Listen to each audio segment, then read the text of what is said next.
रमजान के पाक महीने में जामा मस्जिद के बंद तहखाने खोले गए और वहां का नजारा देखकर हर मुस्लिम हैरान रह गया।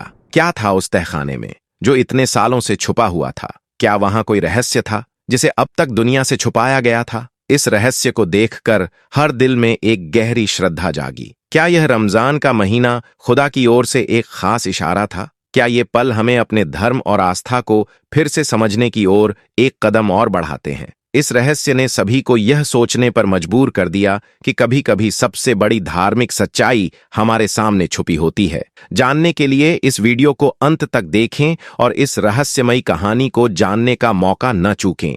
धर्म हमें अच्छाई, सत्य और शांति की ओर अग्रसर करता है और जीवन के संघर्षों से निपटने के लिए आंतरिक बल प्रदान करता है। यह समाज में भाईचारे, सहनशीलता और प्रेम का संचार करता है और इंसान को अपनी आत्मा के सर्वोत्तम स्तर तक पहुंचने की प्रेरणा देता है। धर्म का पालन न केवल व्यक्तिगत जीवन को सुधारता है, बल्कि समाज में सामंजस्य और शांति स्थापित करने में भी मदद करता है। दिल्ली की जामा मस्जिद भारत की सबसे बड़ी और ऐतिहासिक मस्जिदों में से एक है। इसे मुगल सम्राट शाहजहां ने 1644 से 1656 के बीच बनवाया था। यह मस्जिद पुरानी दिल्ली के दिल में स्थित है और मुगल वास्तुकला का एक अद्वितीय उदाहरण है, जिसमें लाल बलुआ पत्थर और सफेद संगमरमर का सुंदर मिश्रण किया गया है। जामा मस्जिद का गुंबद 24 मीटर ऊंचा है और इसमें 3 विशाल प्रवेश द्वार हैं। यह धार्मिक स्थल न केवल भारत बल्कि पूरी दुनिया में इस्लामी संस्कृति और आध्यात्मिकता का प्रतीक बन चुका है। यहाँ पर हर साल लाखों लोग जुम्मे की नमाज, रमजान और ईद के मौके पर एकत्र होते हैं। यहाँ से दिल्ली का जो दृश्य दिखता है वह भी अपनी वास्तुकला और ऐतिहासिक महत्व के कारण पर्यटकों और श्रद्धालुओं के लिए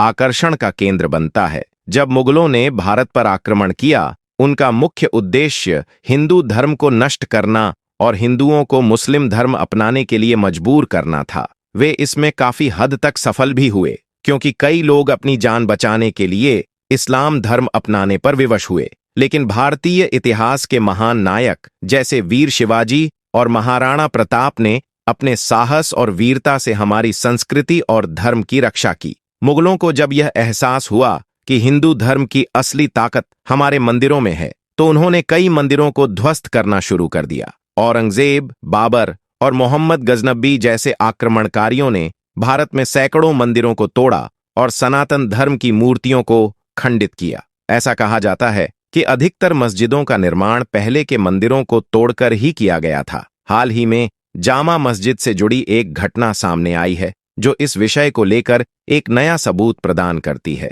यह घटना कट्टरपंथियों को भी हैरान करने वाली है। इस घटना के बाद मुसलमानों को ज्ञानवापी मंदिर और ईदगाह मस्जिद को सम्मानपूर्वक हिंदू धर्म के लोगों को सौंप देना चाहिए। जानने के लिए वीडियो को अंत तक देखें।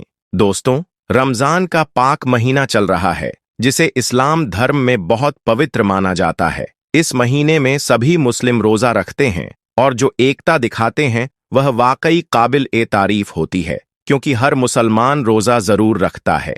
यह घटना दिल्ली में रहने वाले एक मुस्लिम व्यक्ति आरिफ की है, जिसने सनातन धर्म का एक चमत्कार महसूस किया, जिसे देखकर उसके भी होश उड़ गए। दिल्ली में रमजान के पाक महीने में लोग ईश्वर के प्रति समर्पण भाव से रोजा रखते हैं। शाम को उन्हें नमाज अदा करने के लिए नजदीकी मस्जिद जाना होता है। एक दिन आरिफ ने दिल्ली की जामा मस्जिद में नमाज अदा करने का निर्णय लिया। यह मस्जिद देश की सबसे बड़ी मस्जिदों में से एक है, जिसमें रोजाना सैकड़ों लोग नमाज अदा करने आते हैं। जामा मस्जिद का निर्माण साल 1644 में शुरू हुआ और 1656 में इसका उद्घाटन उज्बेकिस्तान के इमाम सैयद अब्दुल गफ्फूर शाह बुखारी ने किया था।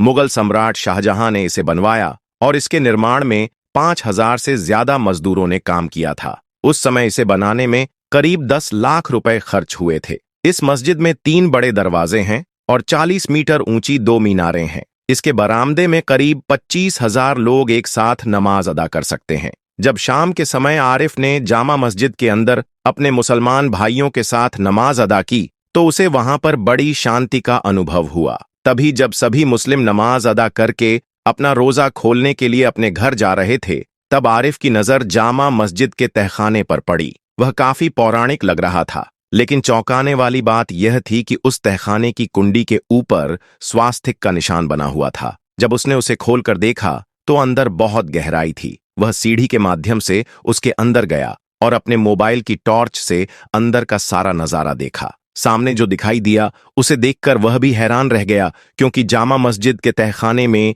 हिंदू देवी देवताओं की खंडित मूर्तियां मौजूद थीं।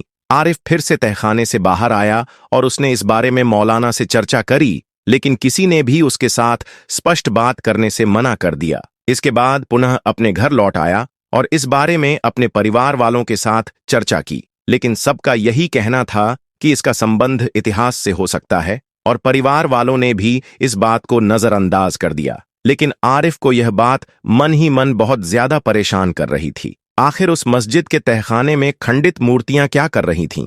क्योंकि आरिफ एक पक्का मुसलमान था। उसने कुरान की हर एक आयत अच्छी तरह से पढ़ी थी, जिसमें स्पष्ट तौर पर लिखा है कि दूसरे के इबादत खाने में या किसी की जमीन हड़प कर किसी जगह पर अगर नमाज अदा की जाती है तो अल्लाह उस नमाज को स्वीकार नहीं करते हैं। इसलिए सच्चाई को अच्छी तरह से पता लगाने के लिए आरिफ ने जामा मस्जिद के बारे में और ज्यादा रिसर्च की और उसे एक ऐसी सच्चाई पता चली, वह सुनकर आपके भी पैरों तले जमीन खिसक जाएगी। 16वीं शताब्दी के 7वें दशक में मुगल बादशाह औरंगजेब ने मथुरा के केशव देव मंदिर को ध्वस्त कराया था। केशव देव मंदिर की मूर्तियों के साथ ही तमाम पुरावशेष आगरा में लाए गए। इन सभी मूर्तियों और पुरावशेष को जामा मस्जिद की सीढ़ियों के नीचे दबाया गया था। औरंगजेब ने यह इसलिए किया था कि मस्जिद में आने वाले नमाजियों के पैरों के नीचे ये मूर्तियां और विग्रह रहें। औरंगजेब का यह बहुत ही निंदनीय कार्य था। वह हिंदू धर्म के लोगों की आस्था को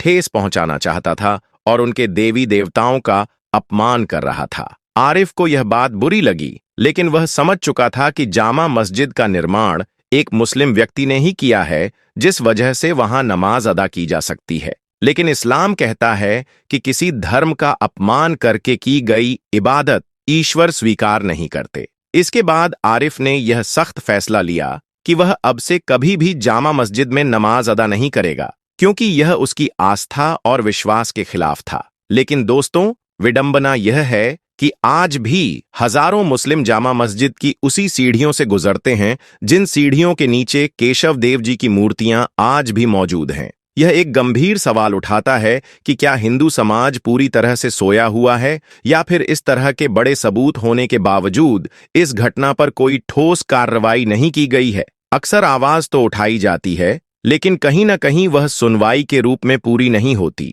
यह सवाल हम सब के मन में है कि आखिर इस घटना पर समाज क्यों चुप है और हमें इस मुद्दे पर जागरूक होने की आवश्यकता क्यों नहीं महसूस हो रही है। क्या हमें अपनी संस्कृति और धर्म की रक्षा करने के लिए एकजुट होने की जरूरत नहीं है? इस पूरे मामले में क्या उचित कदम उठाए जाने चाहिए, यह हम सबको सोचना होगा।